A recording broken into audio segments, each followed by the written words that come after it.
Hey guys! Hello! What's up? Well, we got another video for you, movie related, but, again, other than talking about a specific movie, we're gonna talk about our favorite villains. Movie villains, to be more accurate. Movie villains, game villains, you pick it, just villains in general, but most of them are from movies. And not in direct order either. They're just some of our villains that made an impact on us in our childhood, through adult age, and present. Yeah, we both picked 10 characters, which, well, we consider to be our favorites, if you want to put it that way. Yeah. And you start. Okay, I start. Well, my first pick out of my top 10 villains that I found had a bigger impact on me, it is Zool from the Ghostbusters. What's to say about this character and why he's one of my favorite villains? Because, well, he scared the crap out of me when I was a kid, and he still scares the crap out of me today. He's a hellhound from, well, hell. He's the minion of Gozer, and he has horns on his head and fangs and bloody red shot eyes. What's not to be scared from this guy? Zool was pretty scary to me as a kid, too. I mean, when I fought Ghostbusters, apart from Slimer, Zool was the first I thought of. Even though everybody talks about Zool, but why does nobody talk about Vincent, the other dog in the movie? Well, I think I know why. Because Zool is the first we see, and it scares the shit out of you in that scene where you can see her, her, yeah. Yeah, Sigourney Weaver. Where you see Sigourney Weaver opening the fridge. So, yeah, that's why everybody talks about Zool, nobody talks about Vincent. Well, Vincent scared me too, but yeah, Zool was the first, so yeah, your turn. My turn. Again, no specific order. My first pick shall be Freddy Krueger. Now, just recently, we discovered the Nightmare on Elm Street series, and I gotta say, Freddy Krueger is a badass villain. Why? He's hilarious, but he's also scary at the same time. He's, a nice mixture of those two elements, and it makes an interesting villain. He has a lot of powers, he has this famous bladed glove, he has quite an interesting backstory, and everybody knows Freddy Krueger, but I think not everybody knows his background. I heard of this guy many times before, I knew what he looked like, I had no idea what he was about, and I think a lot of people still to this day are like that, and I tell you, check out these movies, they're worth checking out just for him. Yeah, what's not to be scared? He's a guy that kills you in your nightmares. There's no escaping me because you gotta sleep sometime. Mm-hmm. That's why the poem, 1, 2, Freddy's coming for you. Okay, my turn, right? Yeah, we know that rhyme. So yeah. Okay, next on my list is Megatron. Now I have several different versions of Megatron here. He's of course the original from the original cartoon series Transformers, or anime series I should say. Animated, yeah. The first time I saw him though, it was actually in the remake series or future series 3D Beast Wars Transformers, and Megatron in this series was actually a robot that could transform into a Tyrannosaurus Rex, and then he eventually would develop new ways of transforming, like into a big red dragon. This guy creeped me out because I hate those type of villains and love them at the same time. These type of villains that have a classy tone of voice, that they think they're better than everyone else, and they're just up to no good. And of course I saw the Megatron from the movies? The live-action movie Transformers, the first one that came out in about 2010? Or, no, 2009. The first movie? Yeah, the first movie. That was way back in 2005, I think. Nah, not that late. Yeah. Well, we'll look it up. But, he scared me too, even though he didn't have a whole lot of screen time. I mean, some of the first lines he says, it's like, "You failed me yet again, Starscream. Get them!" And I'm like, oh, shit. Well, I can't say much about Megatron. This is an outing right here. I don't care a whole lot for Transformers. I blame my childhood for that because I don't remember growing up with it. I remember one of my relatives, he had toys that were cars that could transform. Whether or not they were actual Transformer licensed toys, I don't know. I knew I had some of these, but I don't know what happened to them. Well, I don't blame you if you didn't grow up with it. Alright. My next pick, well, I got another villain from an animated show. It's Frieza from Dragon Ball Z. Now, there is a lot of villains in Dragon Ball, and it's hard to pick a favorite for a lot of people, but it's gotta be Frieza for me. Sure, he's far from being the strongest, and he has been mocked several times throughout the rest of the show, but When he showed up, I was scared shitless. You know, I watched this around the age of, say, 12, which was a perfect age for Dragon Ball, if you ask me. And, you know, Vegeta was kinda creepy, and he was also very cruel, scared the shit out of me. But Frieza, holy shit. I mean...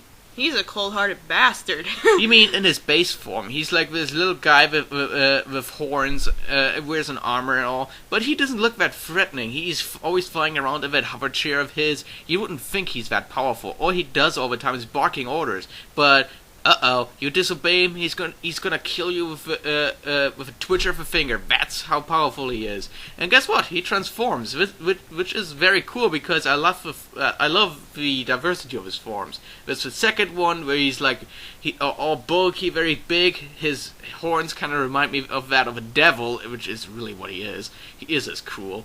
The third form, ironically, reminds me of the aliens from the movies of the same name. I mean, look at it. There is no way this was a coincidence. This is definitely based on the alien design. Very much looks like a Praetorian, almost. And the last form, well, all aerodynamic and very sleek. Not that powerful looking, but that's his most powerful form. I like him as a villain because he's cruel, very powerful, and he can destroy planets with just by using his finger. How awesome is that? Evil. Oh, the irony. Megatron transforms, Frieza transforms! In a different way, of course. So, okay, my next on the list is Chucky from Child's Play. This guy, this villain, is the whole reason why I never played with dolls or Barbies, none of that. Ever since I got just a small glimpse of this bastard, I have never, ever, ever been able to sleep in the same room with a doll. I'm that scared of dolls. This guy gave plush toy dolls a bad name, basically. I mean, I know these days with his sequels, Child's Play sequels, they kind of are really trashy and cliche now, but the first two or first three, they scared the hell out of me.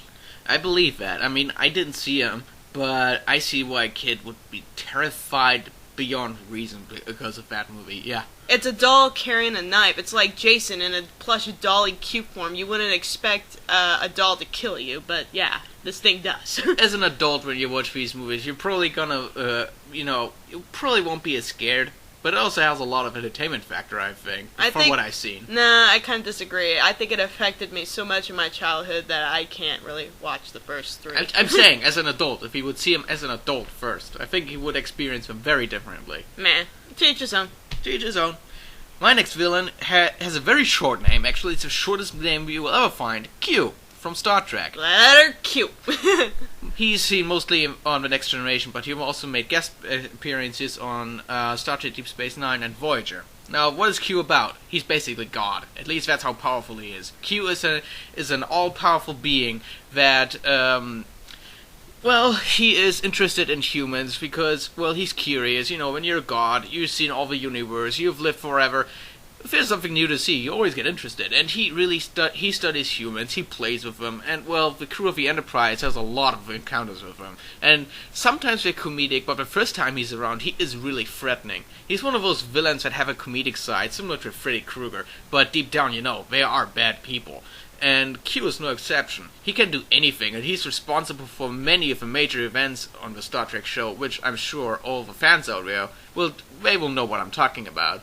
So, John Delancey, who plays Q, awesome performance. I really like this guy. One of the best villains that Star Trek has to offer, if not even the best. Yeah, it's the best. Yeah, he's more of an antagonist than really a villain, but, every now and then he's a real asshole. He killed people, so yeah. Oh, okay. We'll call him a villain. Okay. Okay, my next one is oh, you bah! Yes, it is Darth Vader. I mean, okay, the first time I saw this, it was the re-release? The re-release, thank you, of Star Wars The Empire Strikes Back. My father made me go see this movie with my brothers, and I didn't like the idea of Star Wars, because this is a man's movie, I thought. This is for boys, not for girls. Well, we know that's bullshit now. Yes, we know that's bullshit now. And so I sat and watched it, and the first time I see Darth Vader, I'm like, oh my god, it's Dracula in a robot mask. How horrible.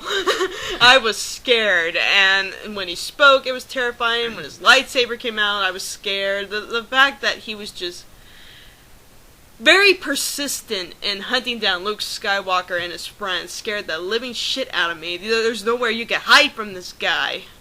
And yeah, that's why I was scared of him. And kind of he still has an impact on me today. Darth Vader is a scary villain, but I think there's one problem with him now. Now that the prequel trilogy is out, at least I have this image of Anakin Skywalker in my mind. Every time I see him, that kind of takes away a lot of the menacing appearance that he had. I think the prequel trilogy did not help his character at all. Yeah, worst actor ever for Anakin Skywalker. Sorry. But the original Darth Vader, yeah, he is scary. Okay. So you're up. Pinhead. Pinhead from Hellraiser. Now, Hellraiser is one of the most sick movies I've ever seen, but also as far as horror movies go, also one of the most creative. Pinhead is no exception. He has a very distinct appearance that I've seen long before I even watched the movie. And, wow, what can you say? He's a Cenobite, basically some sort of demon-like creatures that live in hell. And if you summon them, well, you're gonna end up in pieces, if you're curious enough. Pinhead is badass. He doesn't have a whole lot of lines in the first few movies, but you get to explore a little bit of his background. Why do I like him? Just because of the way he talks and the way he looks. He's awesome. He's terrifying to look at. He's terrifying to listen to. There were times where I just wanted to cover my ears and not look at him. Yeah. So I guess mine, next up, and granted guys, I'm going off the normal list here. You would think I would mention stuff like Jaws or Aliens or Predator. Well, everyone knows I like those three creatures, so I'm trying to be different. That's fine, that's totally fine. I'm naming villains that not many people would notice or mention or too ashamed to mention, but here I go. One of them is actually from a Disney movie, Cruella de Vil. She's obviously a villain. I mean, come on. I love animals. Who doesn't? I love puppies. I love bunnies. I love horses, kittens. I love all animals. Big, old, young, medium, fat, whatever. I love them. And to think that some sick woman would want to kidnap puppies, or steal them, I should say, well, by hired henchmen, to skin them for coats. That's pretty cruel, and that implies her name. I mean, look at this name. It's bad news. You don't have to meet Cruella de Vil. Yeah, she's a freaking devil, alright. I saw that movie years ago. It's so long, I cannot remember a lot, but I remember her being... She was crazy. In the cartoon and the live action was... The actress who played her was pretty impressive, too. She was insane as Cruella I think I saw both, but I was impressed with the live action one. She was just insane, and... God forbid if you pissed her off, because then she really did show her devil side. Yeah. You're up.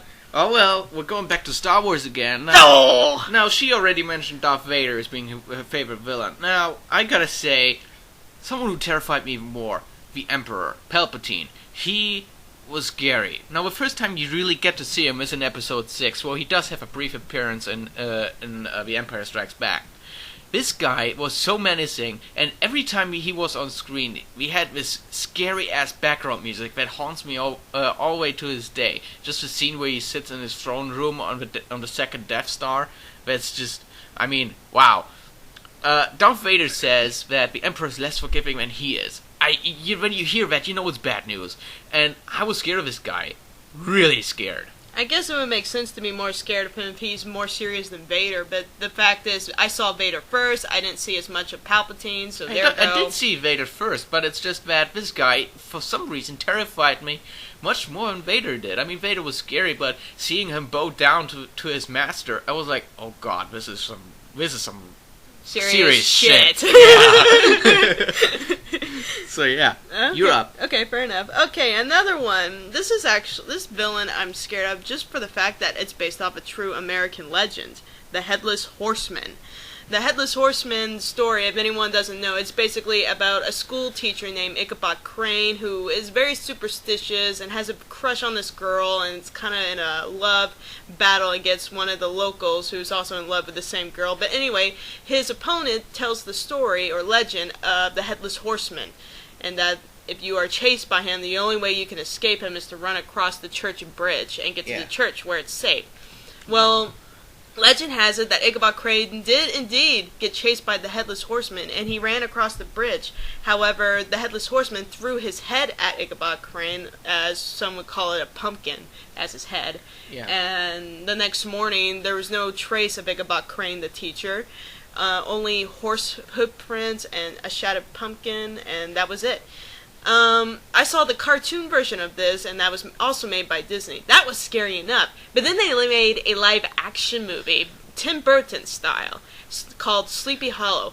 And that had a bit more derivative or originality to the original legend. There was more to it than the legend itself. There was actually a mysterious detective plot going on.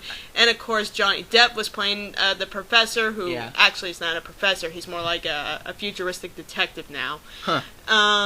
The Headless Horseman was still scary in his own right. I mean, come on. It's a headless horseman. He's riding a big black stallion, and yeah.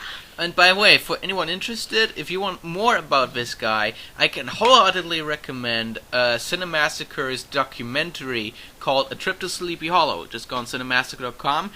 James Rolfe got it all covered for you if you want to check this out. It's a pretty good and relatively short documentary, but you get a better look at it. It's a bit of a history lesson, too, and it's fascinating. Yeah. My next villain. This one could go both for movies and games. Dracula. I mean, everybody knows him. And it wasn't until, a few months ago that I finally read the Bram Stoker novel from 2 centuries ago. Now, the original Dracula story. Now, the Dracula I was afraid of the most, apart from one of a book, of course, was in the 1931 Todd Browning movie Dracula. Now, I already talked about that movie, so if you want more information on that, just check out my review of it. Bela Lugosi played him so well, even though he doesn't say a whole lot, but just his appearance, these famous scenes where he just stares at you, was genuinely creepy despite the age of the movie, and it was really cool. As for video games, well, he's the final boss in Castlevania, and he's one of the hardest bosses I was able to beat in my life. Now, those games are great, and they have definitely a kick-ass villain to them. A charming man with a hidden monster deep beneath that charmed the women off. Yeah, it's like you make it all the way through that game, Castlevania, then you defeat him, but no, he just turns into a demon and fucking stomps your ass. That's a difficult boss, and a very cool version of Bram Stoker's villain. A good choice for a villain. Okay, mine is also a little cheesy and off the deep end, but this was my first ghost witness from shows, basically. Mr. Boogedy. It's from a Disney movie called Mr. Boogedy. And cliche as it is today, and it's a very rare movie, very hard to find, near impossible, I think. I don't even think they've released it on VHS or DVD anymore. But basically, this was my first ghost encounter I ever saw in the movies, and well, what can I say? He was ugly looking, and he was creepy, and he didn't really say anything until the sequel they made. But in the first one, it was terrifying in itself. The music was good, and I mean, every time he said, "Boogedy! Boogedy!" he would shoot lasers out of his hands like Emperor Palpatine. I mean, yeah, that was scary in its own right. So, yeah, he looks creepy, and yeah, he's a personal fear factor for me when I was a child. Huh. Now, my next pick is from a Star Wars video game, and yeah, this is going to be the last Star Wars villain I'm going to mention. It's Jarek, also known as the Dark Jedi. Now, the game I'm referring to is Jedi Knight Dark Forces. It's a pretty old game, but it had one very cool thing about it. It had live-action cutscenes. You don't get that these days. If they have live-action cutscenes, it's always from the movies. This was all new.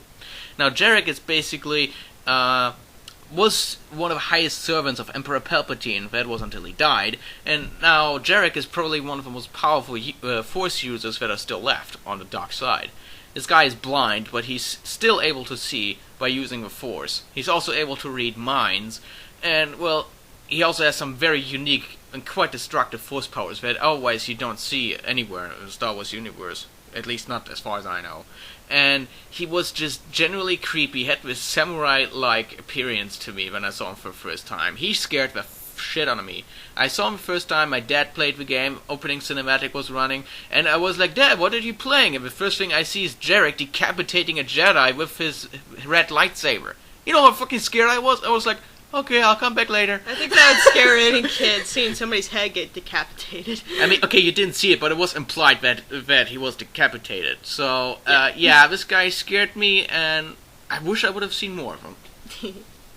Well, my next is actually from the X-Men series, Magneto. I like that one too. I mean, he's creepy. He has a really sad backstory. If you watch the live-action movies, it's not really clear of his backstory in the cartoon series, which I grew up with. But, oh man, this guy was just... He was merciless in his views and unyielding in his pursuit of his ideals and goals for world domination, and mutants rule and humans drool, basically, was his outlook. And yeah, you know, I wasn't much into X-Men back when I was a kid, but I saw the live action movies a few years ago, and I really liked Magneto as a villain. He was creepy, definitely. I liked his powers. He was cool. Yeah, it's like he can control gravity, or no, not gravity. It was magnetic pulses. Yeah, he could move objects around, sort of like the Jedi in Star Wars. Well, just magnetics. Similar. He could react with metal, anything magnetic. Yeah, so, hence his name. Magneto. All right. My next villain is also kind of metallic. It's Mechagodzilla. Now, everybody knows Godzilla, but I didn't want to put him on villain list because Godzilla has been many things. He was neutral. He was a villain. He was a good guy. So I couldn't call him a villain entirely. So instead, I went with his mechanic counterpart, which we've seen many times. And yeah, the first time I saw him was from the 1960s, their very first encounter, Godzilla versus Mechagodzilla. Now, when I saw this, I was very young, and I tell you what, there's one scene where Mechagodzilla just keeps showering missiles after missiles at Godzilla, and in the end, Godzilla starts bleeding and falls to the ground. I had to shut off the TV, and I cried for like half an hour. You cried over Godzilla? Yeah! Don't forget, I was very young when I saw this, so despite the very aged effects and all that, it's very cheesy looking by today's standards, and I could watch that scene easily now. But I tell you what, it scared me when I was little, and that made Mechagodzilla one of my most terrifying villains I've ever had. I don't care how cheesy he was, or the fact that he turned out to be a good guy in the later movies, some of the later movies. He was still terrifying to me. Well, you know you got it good when a villain makes you cry, so, yeah. And yeah, I think Mechagodzilla started this trend of having mechanical counterparts of the heroes for them to fight, which is actually very cool. I don't mind seeing that more often. I don't care if some people say that's overused. I kind of like that idea. Well, next one on my list, second to last, it's Jack Nicholson's The Joker from Batman, directed by Tim Burton. That was the first Batman movie I've ever seen. And the best, I think. Yeah, and the best by far, in my personal opinion. Jack Nicholson plays the Joker in this movie, and, you know, anyone who knows Jack Nicholson knows he's crazy and is an asshole.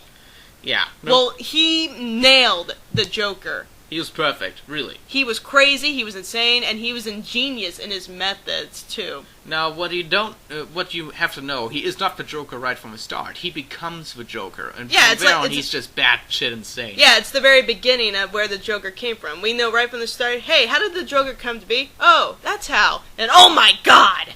Yeah, I mean, I don't know if by Batman canon, if that explanation is actually, you know, a fact, but I could live it. It was very cool. Well, in the 1990s cartoon, it was also the same. He falls into a tub of acid and he goes insane and becomes the Joker. Oh, okay. Now, my next pick, a Star Trek villain, Khan. Khan! Khan is awesome. I mean, back when I saw this movie, I'm pretty sure I did not see the original series episode Space Seed, where he's introduced, and the only time you see him, other than in the second Star Trek movie. I mostly knew him from that one, and he basically tries to kill Kirk by all means. He doesn't care who he has to kill in order to get to him. He will do whatever he can to get his hands on Kirk, and I never saw anyone so desperate just to kill a single person. He goes as far as, I don't know how many people he killed in this movie, and he wrecked the Enterprise, he stole a Federation ship. Wow, this guy is definitely dedicated to his idea. Sacrificed his own family's well-being to kill Kirk. Yeah, he is badass, and he was played by Ricardo Montalban, who I think, to me, was one of the best actors in Star Trek, who we sadly didn't see a whole lot after that. At least I did not. It's a shame. It happens. Well, my last, but certainly not least, a deep impact on my childhood. Another Khan. Shere Khan, to be precise. And no, he's not human. He's not from Star Trek. He is the cartoon tiger from the Jungle Book, Shere Khan. You don't see him much. You hear about him at the beginning, and then you hear him towards the middle, and then you see him in the midsection, like, finding out that there's a human in the jungle, and he wants to go kill him, because this character is set on killing man. He hates man.